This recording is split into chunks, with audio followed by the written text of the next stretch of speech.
Hello, ഞാനിവിടെ service ചെയ്യാൻ പോകുന്നത് ടെക്കോണിക്ക എന്ന കമ്പനിയുടെ 400 വാട്ട്സ് SMPS ആണ്.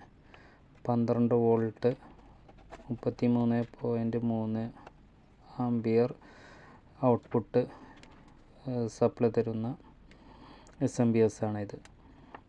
ഇത് വോൾട്ടേജ് AC വോൾട്ടേജ് കൊടുത്തു. ഒരു ബൾബ് ചെക്ക് ചെയ്യാനായിട്ട് എടുത്തു, പക്ഷേ വർക്ക് ചെയ്യുന്നില്ല. ഇതൊന്ന് അയച്ചു നോക്കാം.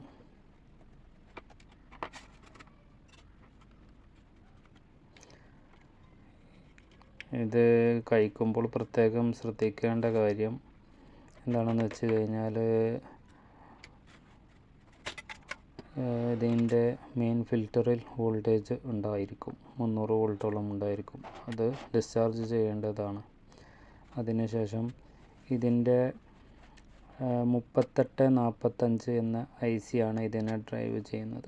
ഇതിലേക്ക് AC വോൾട്ടേജിൽ നിന്ന്, റെക്ടിഫയറിൽ നിന്ന് 56K റെസിസ്റ്റർ 3 സീരിയലായിട്ട് ആണ് ഇതിൻ്റെ ICയിലേക്കുള്ള സപ്ലൈ പോകുന്നത്.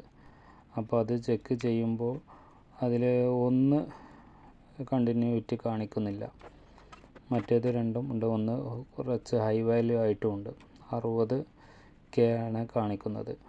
ഒന്ന് ഫുൾ ഡെഡായിട്ടാണ് കാണിക്കുന്നത്. ഏതായാലും അത് ക്വാർട്ടർ റെസിസ്റ്ററാണ്, 4/1 വാട്ട്സ് റെസിസ്റ്ററാണ്. ഞാൻ പകരം ഹാഫ് വാട്ട് റെസിസ്റ്റർ 3 ഫിറ്റ് ചെയ്യാൻ പോവുകയാണ്.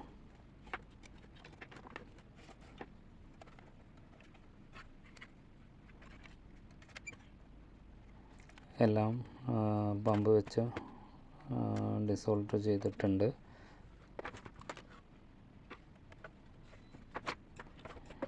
മൂന്നും എടുത്ത്